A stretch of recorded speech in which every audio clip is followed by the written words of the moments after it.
I'm Rocky van der Benderskum. Most people can't say that. That's why I didn't say it. That's what I thought. I'll have a handbook. No worries. Look, I had to write this down because I knew that by the time I'd driven here for however long it took, I was going to get really caned and I'd never remember what I was going to talk about. So here we go. I wrote good afternoon, but it is afternoon, so yeah, it's cool. Yeah. Well, when a friend of mine asked me, they said to me, like, you're standing in the election, so you're a politician. Why do I vote for you? And I said, well, I didn't really see myself as a politician, just a man with a passion that people should know the truth about cannabis. And therefore it would make a vote for truth and justice.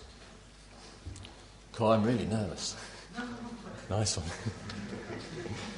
It would make it a vote... Oh, I said that, didn't I? If you tell a really big lie, that affects everything. I mean, the environment, the economy, people's health, social stability, everything. And maintain that same lie for years and years and years, you're going to get found out.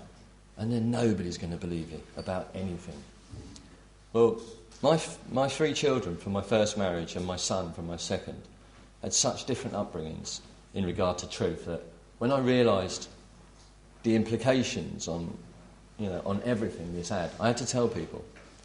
My first 3, 2 daughters and a son, were never really told the truth about cannabis. They were just sort of, they'd say, oh, what's that you're putting in your cigarette?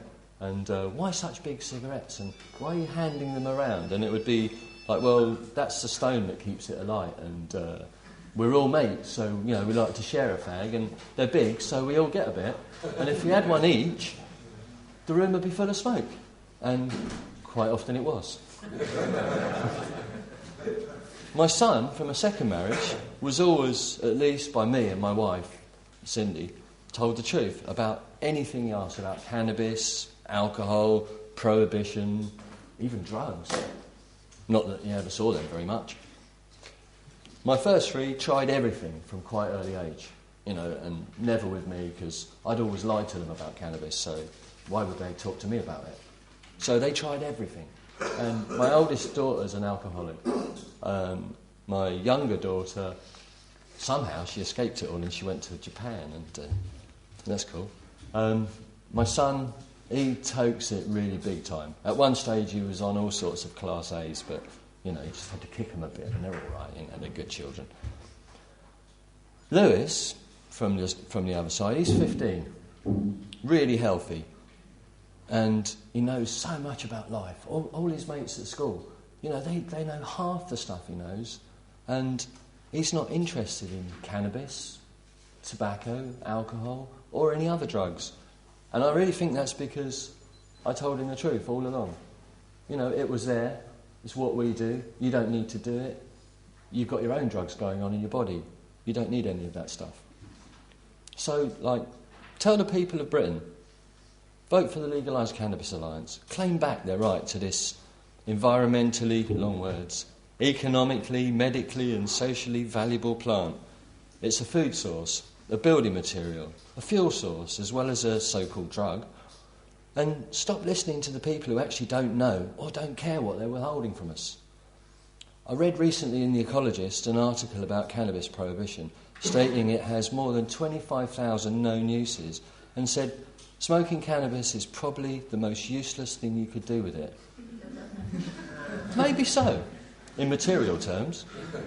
But recreation, break that word down, recreation. It's something that definitely happens with a good cup of coffee and a spliff. Something I've felt when I've been openly in Holland. I felt that. It's been lush. In Britain, you do that behind closed doors. It's crap. Let's get it out there.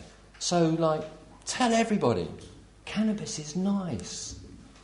Prohibitionists, stop lying to everybody and let us get on with living our life. Cannabis co-evolved with us.